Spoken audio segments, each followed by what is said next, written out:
What is up everyone, Movie Wayne back again with another video, and today is going to be another end of month vlog where I talk about all the movies I've watched over at the cinema, streaming, Blu-ray.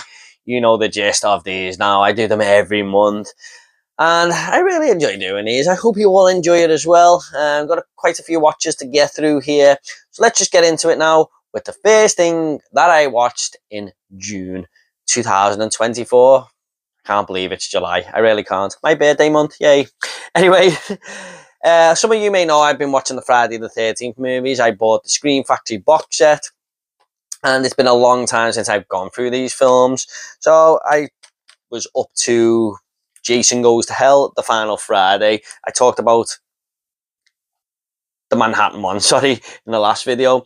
Yeah, sorry if there's any glare here, guys. I was trying to avoid that as best as possible. Yeah, I don't remember too much about this one. I just remember the opening scene, which is awesome, by the way. But this is the one I must have watched the least as a kid. But yeah, interesting take. I mean, a lot of people hate this movie. I can see why. But this is basically Jason's sort of soul going into other people and they become Jason. So basically, it's a slasher movie where Jason is inside these other people and they're the killers. So we have many different killers in this film, and I can see why people don't like that concept. They won't just want to see Jason. But you know what? This is the 9th movie now in this franchise, and it's basically they're all the same up to this point. And I appreciate it when a franchise does something different. I will say there were some annoying characters, especially the people in the diner. I didn't really like the score. It's overplayed way too much, but it was fine. I mean, it's kind of on the level of all the others. It's just a decent slasher. One of my least favourites, I will say that, but I didn't hate it or anything. I virtually give these all the same score, or the majority of them. I've given them the same score on my letterbox. Most of them just get 3 stars. And this one I give 3 stars as well. So yeah, not too bad. I didn't hate it. That is Jason Goes to Hell, the final Friday. Next up is going to be a rewatch of a movie that was my #1 film of 2022. Now, my wife had never seen this film, and I've been trying to get her to watch it for the longest time. And that is RRR. Over on Netflix is probably the only way you can watch this. There is no Blu-ray or 4K, and it is probably one of my most wanted movies that I want on physical media. So look out for the video I've got planned there of 10 movies I want on physical media. I mean, I've had that plan for a while now. Probably will be coming this month. But RRR is an exceptional film. This is basically an Indian movie where Hollywood movie, is it? Sorry, where these two guys, this girl is taken from an Indian village by the British Empire, and this guy is having none of that, and he's like this really tough guy, and he's going to go back and get this girl and bring her back to the village. And British Empire hear how crazy this guy is and stuff, so they decide to hire one of their guards to go and find him, basically. And they don't know what the other one looks like or anything, and they end up becoming best friends, even though they're after, sort of, one of them is after the other one. I won't say too much more than that, but this movie is just the movie Hollywood has been trying to make for years. It's absolutely unbelievable. It's the only movie I've ever reviewed on this channel that I've given a 10 out of 10 to. My wife loved it. It's got everything in this film. It really has. There is a dance scene in this movie. Now, don't let that put you off if you're not into musicals and stuff, because I'm not. There is one dance scene in this movie that is one of the greatest things I have ever seen in my life. Like, it really is. It's one of the best movie scenes of all time. And I just go on YouTube sometimes and watch it. I mean, the characters are great. You really latch onto them. There's so many great action set pieces in this film. It's really funny. I just can't recommend it enough. I recommend it to people in work and stuff, and they watch it and they're like, oh my God, that movie was amazing. I don't give many 10 out of 10s, but man, this is a perfect movie in my opinion. And it almost got my older release of the month, but I did watch something a little bit later on that I just prefer a little bit there. But this is probably in my top 50 movies of all time now. Highly recommend it, guys. That is RRR. Next up, we have Jason X. Now, I always remember really liking this one on DVD back in the day. I used to watch it quite a bit because I remember there's being so many kills in this movie. I've got to be honest, this is sort of dated a little bit, especially in the third act. I mean, it goes a little bit wacky and crazy. But this is 400 years into the future because Jason has been sort of frozen along with this other main protagonist. I don't know why her family or anyone who she works with would come and find her. I mean, they just left her there to be frozen with Jason. I mean, it's all in this lab and stuff, so surely some people know that that exists. It's a ridiculous concept. Jason wakes up on this spaceship and starts murdering everyone in space. Yeah, so this franchise went to space. It's fine. I just think it feels like a very low budget sci-fi TV series from the early 90s, late 80s, early 90s. The set design is so poor at times. CGI is awful at times. And when Jason gets that fucking costume and he gets upgraded at the end, man, I was laughing my ass off. But yeah, there's some good kills in here, especially the one where the woman's face gets froze and smashed onto the counter there. That's a brutal kill. It's fine. It's a fun time, like all these movies are. So that is Jason X. Next up, I delved into my Critters box set that I also bought. I've recently gone region free and I'm getting all these movies on Blu-ray now. And I watched this a lot as a kid. My dad taped this for me on TV. So I used to watch it on the VHS that was taped off the TV. And I think he missed the first 5 minutes where it sort of takes place in space. And I watched this and I was like, holy shit, this is dated as hell. I never remember that scene because my dad didn't tape that part for me. But when it finally gets to the farmhouse and stuff, this movie really opens up. I like the location of this small farmhouse where these critters are sort of, you know, getting stuck in and killing people and stuff around this little town called Grover's Bend. And the main kid in this, I forgot the guy's name, but he's in a lot of movies as he's got older. Oh, God. Is it Scott Grimes? Oh, I forgot the guy's name.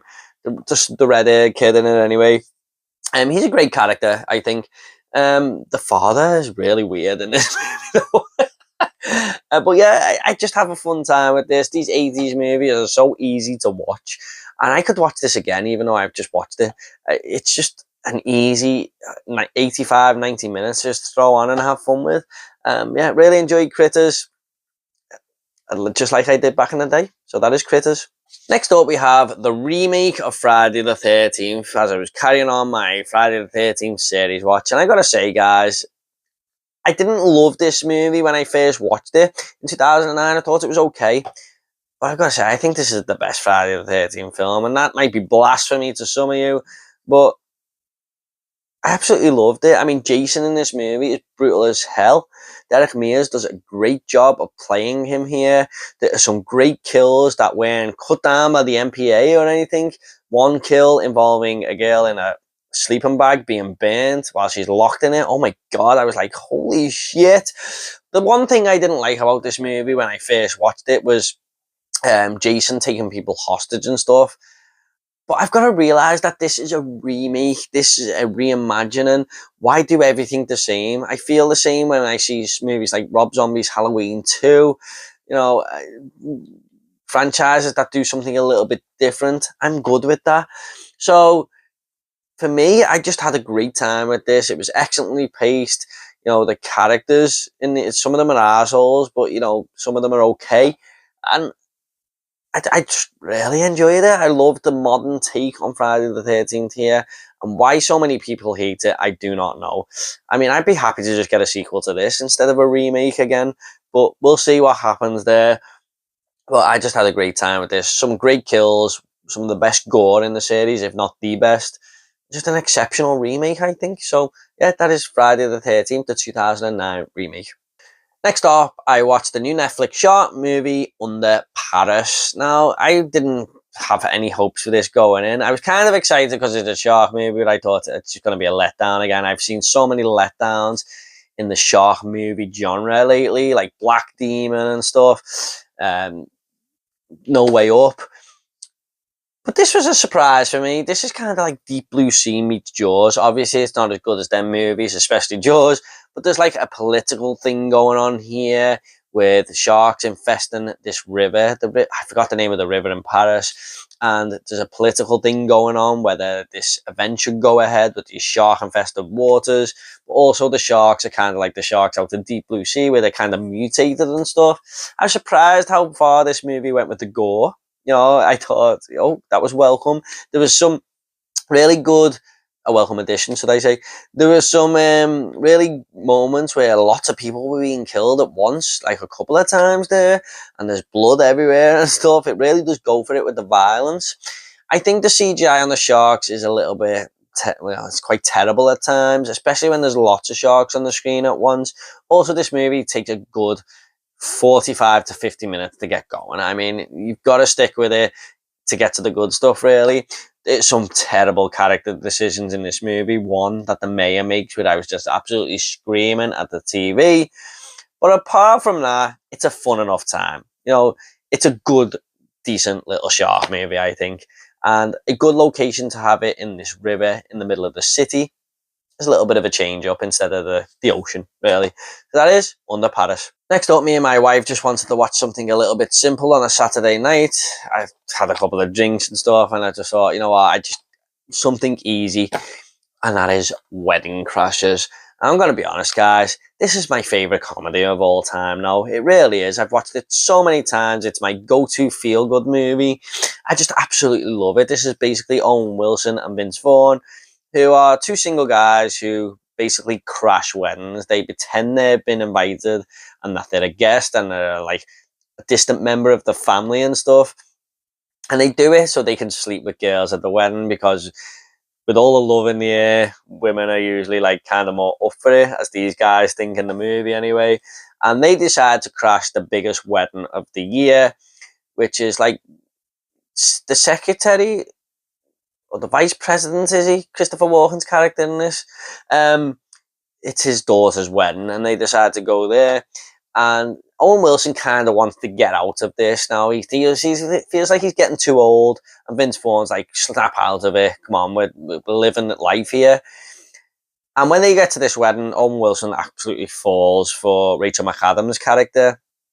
And Vince Vaughn meets this other girl who's kind of crazy, and he wants to get away from it, where Owen Wilson kind of wants to stay and try and sort of get with this girl. And they get invited to the resort where the family live for the weekend. And Owen Wilson is doing his best to basically connect and pull Rachel McAdams' character, really. But it's just such a fun movie. It's so funny. The chemistry between these two is off the scale. I love how amazing they are on screen together. They just have me laughing all the way through it, especially Vince Vaughn, man. He's fucking crazy in this movie. I just have a great time with it. It's one of my most rewatched, if not my most rewatched comedy, and it won't be the last time I watch it. So that is Wedding Crashers. If you haven't seen it, definitely give it a go. It's such a fun time. Okay, guys, this might seem a little bit weird now, but I wanted to watch all the Friday the 13th films for fun. But over on my horror channel, I'm planning a review series. So I watched them all for fun, basically. And now I'm watching them for a review video. But I don't mind, because I want to go back and watch them. I watched them all on Paramount Plus. But now I've got this box set. I kind of want to delve into them again anyway. So I thought, why not? And I'm going to start a review series on my horror channel. If you want to see the horror channel, it'll be in the link down below. So I started the series again, and that is with Friday the 13th. Don't worry, I've only watched the first three. I'm not going to be going back to Jason Goes to Hell or through the whole franchise here. I'm just going to be talking about the first three for the rest of the video. This is a film that I have so much nostalgia for. It's one of the very first horror movies I ever watched, and it's definitely the Friday the 13th I watched the most. Lots of them I've only seen like once. This one I used to watch constantly on VHS, and it used to terrify the life out of me when I first watched it. The more I watch it, the more I see problems with it. It doesn't take away any nostalgic feel or me not wanting to watch the movie or anything. But there's lots of sequences in this film where nothing is happening. Like there's a snake in the cabin and they're trying to kill the snake. And then there's like a woman making coffee and then they're playing strip poker. And it's like, it doesn't bring anything to the story, but it does make up for that in cool kills. Great, a great score there with a cha-cha-cha, great third act with Mrs. Voorhees and stuff. So yeah, it's a fun time. I mean, it's definitely moved back a little bit in my franchise ranking, but it's still a great movie. No, actually, it's not. It's not a great movie. It's a really good nostalgic movie for me, and I'll probably always like this film. So that is Friday the 13th. Next up, I watched Winnie the Pooh, Blood and Honey 2. Now, the first one was a film that was universally hated by everyone. Well, not everyone, but 99% of the planet. And I was one of the few people who didn't mind it. I still only give it like a 2.5 on my Letterboxd. It's a bad movie, but I didn't hate it or anything. There was a bit to like there. As a slasher fan, I was having a good enough time with it. The master design was awful and stuff, but I didn't mind it. Now, this one has definitely got more of a production value here. They kind of discard the first movie as a movie within a movie here, because that's all based on a massacre that happened. And it centers around Christopher Robin, who the massacre actually happened to. And basically, the massacre has happened from the first movie. And that first movie was a retelling of that massacre. But this goes back to real life, and we're seeing how Christopher Robin is dealing with the aftermath of the massacre that happened. And lots of people in the town think he was the killer, and he's killed all these people in the woods, and they're writing stuff on his car, like murder and stuff. And the movie kind of asks you to go along with sort of the pain that he's feeling and stuff. Meanwhile, Winnie the Pooh and friends have decided to come to town and start murdering people. Now, there's one character introduced here that wasn't in the first movie called Owl. I gotta say, he was ruthless, man. He was like the most evil villain. He just rips people apart. He can fly, so that gives him advantage and stuff. And there's some really shocking scenes in this movie. I'd say the opening scene has got a great kill in there where Winnie the Pooh kind of breaks this woman's arms. I won't say no more. And it involves a bear trap. I won't say no more than that. But the production value is there to see. They have better costumes and stuff. They really look like feral animals in this one. There's lots of kills, lots of blood and gore, and slasher fans are probably going to like it. I think the movie takes itself a little bit too seriously. It's asking you to really get on board with the characters. And while I appreciate that and bringing a better story and some better writing, you've got to have a little bit of a comedic vibe or a gimmicky way of a quirky way of telling the story. Don't go full out all, serious, because it won't work. It's Winnie the Pooh, Blood and Honey. Not fucking, Schindler's List. It's Winnie the Pooh, Blood and Honey at the end of the day. I will never be able to take that film seriously, no matter how many you make. Now, my biggest problem with this, well, not my biggest problem, I'd say my biggest problem was probably the tone of it. Trying to be too serious, but the kills sort of wear off the novelty. This is definitely going for too much of a kill count, and by the end, there's just kill, kill, kill every couple of seconds. And you're kind of like, the novelty's wearing off here now. Can't you be a little bit more creative with the kills and stuff? But overall, this is still a fun time. I do prefer it over the first movie for sure. It's not going to break new ground or anything like that, but if you're a slasher fan and you got something from the first film, I would definitely give this a go. So that is Winnie the Pooh, Blood and Honey 2. Next up, our first time watch for me, and that was Old School. This was like the Saturday after. My wife just said, should we watch another comedy? She went, I haven't seen Old School for ages. Can we watch that? I said, I've never seen it, so I'll watch it. And Vince Vaughn was in there. This is basically about, Luke Wilson's character, who sort of starts a fraternity with his friends, and all the college people think he's awesome and stuff. I think this movie was okay, but it was just a little bit too silly for me. I couldn't quite get on board with what these guys were doing. It just felt kind of ridiculous. And Luke Wilson's friends, Will Ferrell and Vince Vaughn, are just kind of pushing him into it all the time. And I just thought they were very hands-on. There was some funny moments in this film, though. I think Will Ferrell was kind of the best character in this. He really did make me laugh at times. Vince Vaughn's not quite on the level as he is in Wedding Crashers, but he's still fine. But overall, it was just an easy enough comedy to watch. Didn't love it, didn't hate it. It was fine. So that is old school. Next up, I watched the first movie in this box set, Alien, from the Alien Anthology Blu-ray box set. Now, this has served me so well over time. It's one of the very first, I think it was the first Blu-ray box set I ever bought. I've watched this movie quite a few times now from this box set, and yeah, Alien is a great film. It's very, very slow-paced. Ridley Scott definitely builds up the tension and stuff, and that will definitely not be for everyone, especially if you're a newcomer to this franchise. But I love how slow-paced it is. I love the intrigue. I love the mystery. I love the world building. I love this, how Ridley Scott films everything, especially when they get onto this planet to answer the stress call. And the final 40 minutes of the movie is excellent. After that chest bear scene, everything just goes to shit, and you're in for a ride. So yeah, I think Alien is a great movie. It's probably in my top 10 horror movies of all time, and I had a great time with it. Not much more to say on Alien. I mean, it's just a fantastic sci-fi horror movie. So that is Alien. Next up, I rewatched Friday the 13th Part 2. Now, I know a lot of people love this movie. I think it's okay.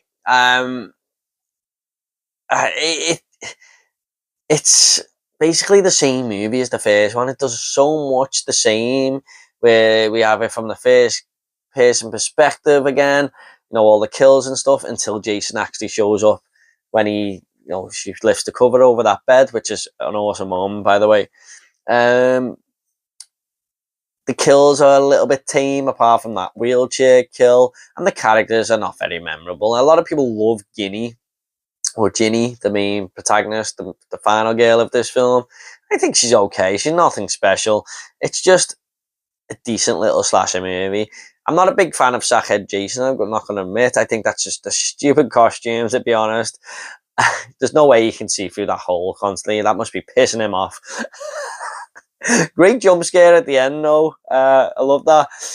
It's an okay film, just like a lot of the others in this franchise, to be honest. Yeah, that is Friday the 13th, Part 2. Next up, we have Friday the 13th, Part 3, a film I have so much nostalgia for, because the first one, and Jason X were the ones I watched the most. I gotta be honest, guys, this one definitely grew on me on this rewatch. The last time I watched it, which was on Paramount Plus, I thought, yeah, that was fine. But when I watched it on this Blu-ray, I just seen more to it. And it jumped over the first one for me. And it's in my top 3 Friday the 13th films now. I just think that the final girl in this, is it Chrissy, I think her name is? She is definitely the best final girl, possibly in the franchise, because she has a bit of a character arc going on. She's got a bit of a history with Jason there, because she sort of was stalked by this man in the woods, and it was Jason, of course, and she comes back unbeknownst to her that he's still there, but she gets her sort of own back at the end when she sort of goes and kills him and stuff. And I think that's a good little backstory and a good little character arc for her to go on. Plus, she doesn't fuck around when she kills him. I mean, she gets the rope around his neck and hangs him, and just to make sure he's dead. But a lot of final girls just drop the knife and walk past the killer while he's on the floor. No, she takes no prisoners there. She makes sure he's dead. So that's a great, that's what a good final girl does. Anyway, I love a lot of the kills in this movie, especially the one where Richard Brooker fires that arrow across the lake there, right into that. Is her name Vera? Right through her eye. I mean, fucking hell. And he just walks away like it's another day's work. I love that moment. Got Shelley in here, who I think's a great character. A lot of people hate him, but I think he's quite funny. I love it when he goes, they've all gone skinny dipping, but I'm not skinny enough. There's a lot of 3D aspects in here as well, where objects are moving towards the camera, like a yo-yo or a mop and stuff. And you can tell it's just done for the 3D effect. But yeah, I really like Friday the 13th Part 3. definitely grew on me this time. So that is Friday the 13th, part 3. Next up, we have Critters 2. I was a big fan of Critters and Critters 3 back in the day. They're the ones I used to watch constantly, but I'd never actually seen Critters 2. This was a first time watch. I gotta say, I think it's the best one. I really had a fun time with the critters going around the town and terrorizing people. I love how they take that guy down who's dressed as the Easter Bunny. A lot of this takes place around Easter. Not too many horror films do that. I thought the critters were quite funny with some of the dialogue that they have subtitles underneath their little language. There's one moment where the critter's hair gets blew off and he's like bald. Oh, it was so funny. But yeah, these are vicious little bastards, these things. There's definitely a lot more comedy thrown in here, like with the characters around the town and stuff. I thought they were quite funny at times, some of the dialogue and stuff. I just have a really fun time with it. I'm not too forced on Charlie, who is this bounty hunter in this movie. He's the main star. I think his name's Keith what's his name? Keith Don Opper, or Don Keith Opper, is it? I'm not too fussed on his character, and he's in them all. But yeah, Critters 2 was a really fun time. I just love seeing these things terrorize everyone and terrorize the town. That is Critters 2. Next up is probably going to be my new release of the month, guys, and that is Bad Boys Ride or Die. Now, I didn't absolutely love the film or anything. It's just out of the new releases I watched this month, that was the best one. Really strong franchise, this. I love seeing Marcus and... God, what's the guy's name? Mike Lowry. Oh my God. Marcus, Mike Lowry, just taking bad guys down. The comedy that they have, the charisma, the chemistry they have on screen is there once again. But this one is switched up a little bit because it's kind of like Marcus, who's the one who sort of is more daring in this movie, and Mike's just got married, so he's sort of sitting back a little bit and taking things more on the safe side. So that was a fun little switch up. There's a lot of... The story focuses on like corruption within the police force and stuff, and sort of people turning on Mike and Marcus in this one. So that was a fun little storyline. The villain was a little bit... He was brutal and stuff and lethal, but he was kind of cartoonish at the same time. I mean, it was just another fun Bad Boys movie. The third one is still my favourite, but this was a fun time. If you like Bad Boys and you want some explosive action and comedy, and you want like buddy cop movies, you can't really go wrong with this. That is Bad Boys Ride or Die. Hey guys, so I done this video and then realised there was two things that I hadn't talked about. So that's why I've got a different t-shirt on. The lighting might be a little bit different because I'm actually filling this in the next day. So I did watch these two in the middle of the month. So I'm just going to talk about them now. I write everything down that I watched, but mistakenly I did not write these two down, but I did record them on my Letterboxd diary, so that's how I noticed. So yeah, sorry about that. That's... You know, the video will continue after this little segment here. But the first one I want to talk about is a movie called The Exorcism, starring Russell Crowe. And this was actually at the Scream Unseen, where you don't know what horror movie you're going to watch. And I had an inkling it was going to be The Exorcism because the audience can't help themselves and have to give everyone clues and everyone figures it out anyway. I wish they wouldn't do that. But it was The Exorcism. Now, Russell Crowe was in The Pope's Exorcism last year, and I didn't like that movie at all, so I didn't have any hopes going into this one. And this one was actually worse. I mean, Russell Crowe is a great actor. He just doesn't belong in the horror genre playing these priests. It just doesn't work. Even though he was probably the best thing about The Pope's Exorcism, it just seems miscast for me.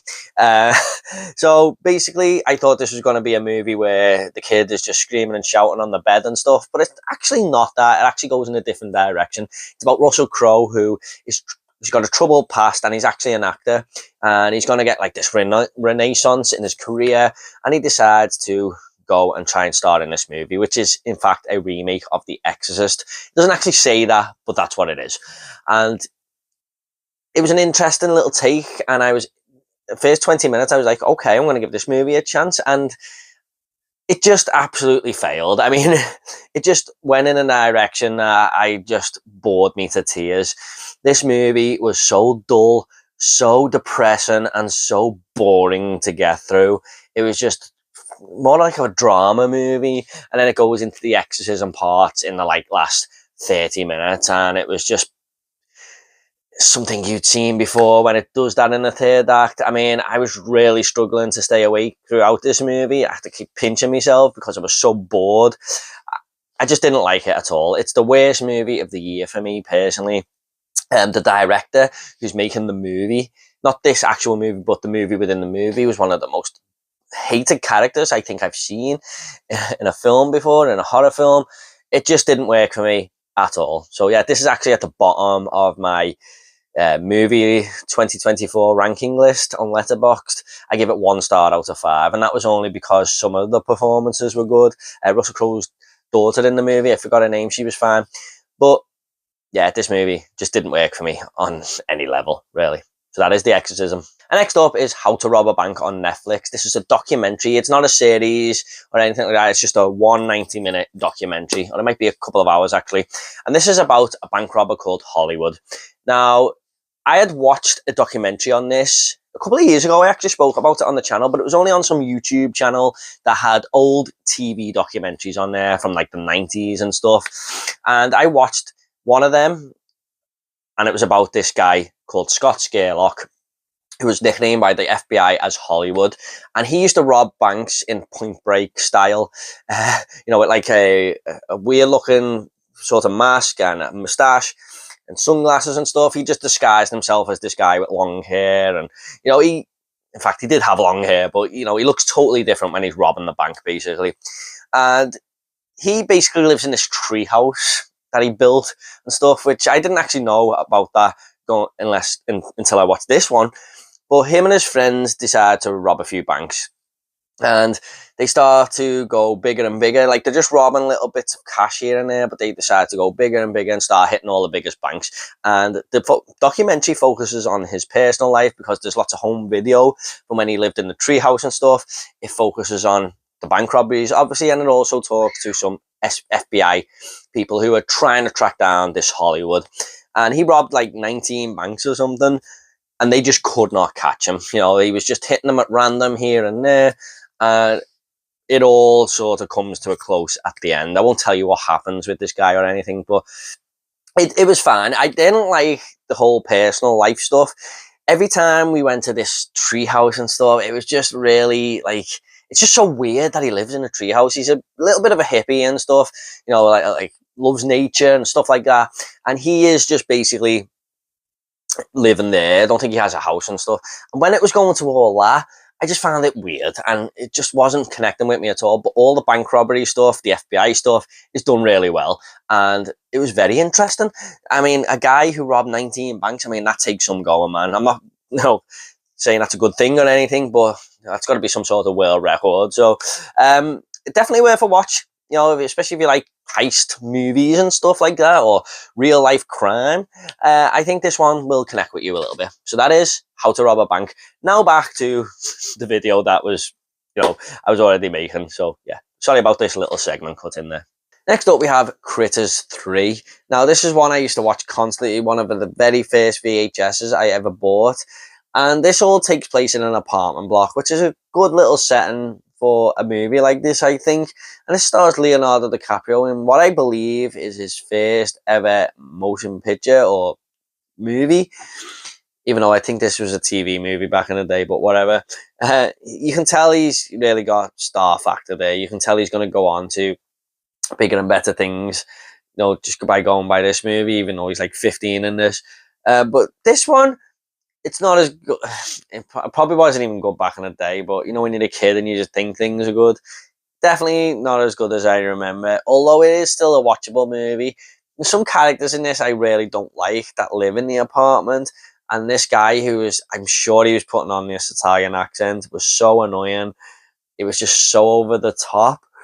I was glad he was killed off quickly, but Leonardo DiCaprio and the young girl Annie were really good characters, I thought. And it's about them just kind of trying to get up the apartment because the critters are making their way up, and trying to get on the roof and get help, basically. It's okay. Critters are quite fun at times, but definitely not as good as 1 and 2. So that is Critters 3. Next up is my older release of the month, and it's not going to be from the Alien Quadrilogy box set. It's going to be on 4K, and that is Aliens. Now, it's very rare I upgrade to 4K, but I will do it if it's like one of my favorite movies of all time. And I knew I was going to be rewatching the Alien franchise, and this is in like my top 5 movies ever. And I thought, you know what? I'm just going to buy it on 4K this time. It's just been released as well, and everyone was picking it up. And I thought, every time I seen someone pick it up, I was like, I think I might need to get this just because I just want to experience this in 4K. It's a movie I watch quite a lot. I've watched it twice this year already. I absolutely love this film. I mean, it's just perfection, isn't it?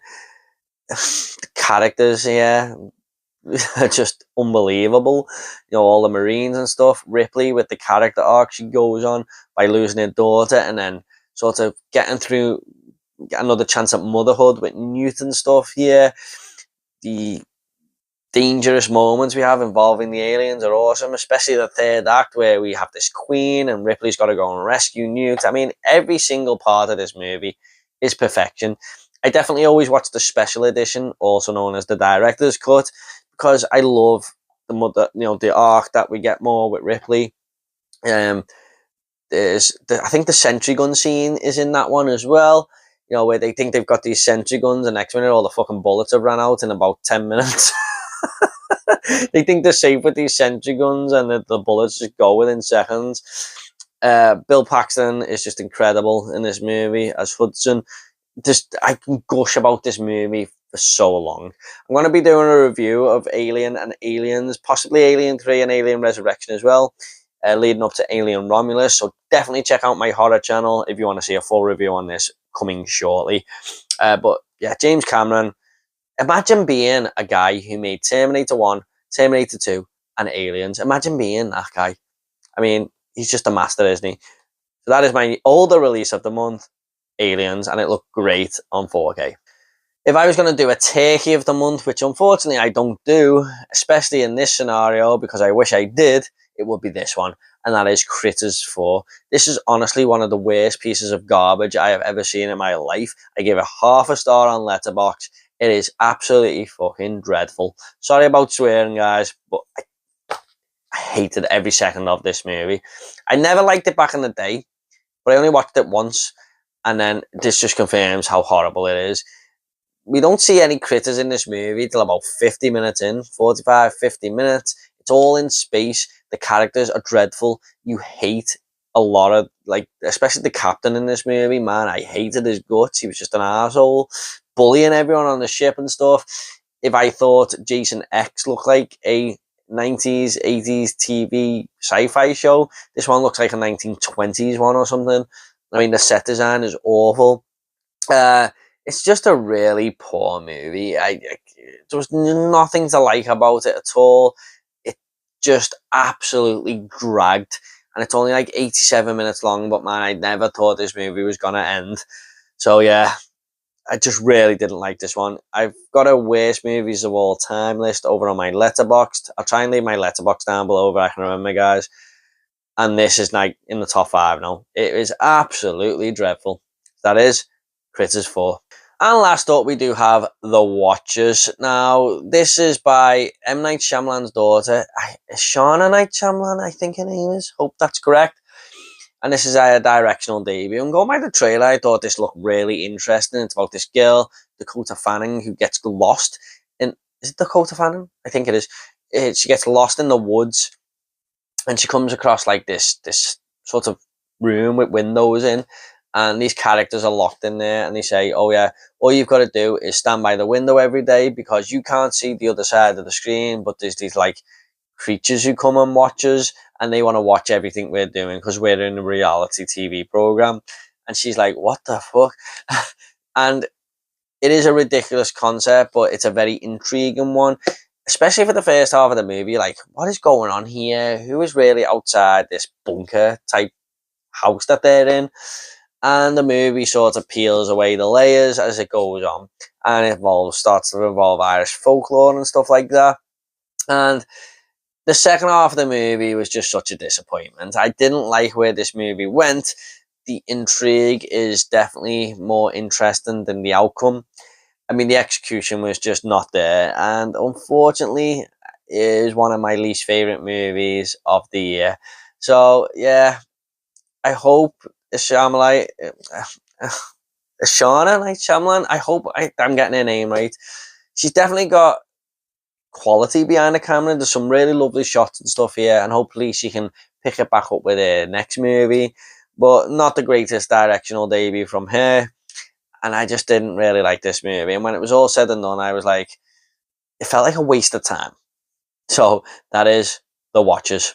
Okay guys, hope you all enjoyed this video. What do you think of these movies that I watched? You know, do you agree with my thoughts? Do you disagree? Please do let me know in the comments down below. So, you know, give this video a like and subscribe if movies are your sort of thing. Thanks so much guys. You take care, and I'll see you on the next video.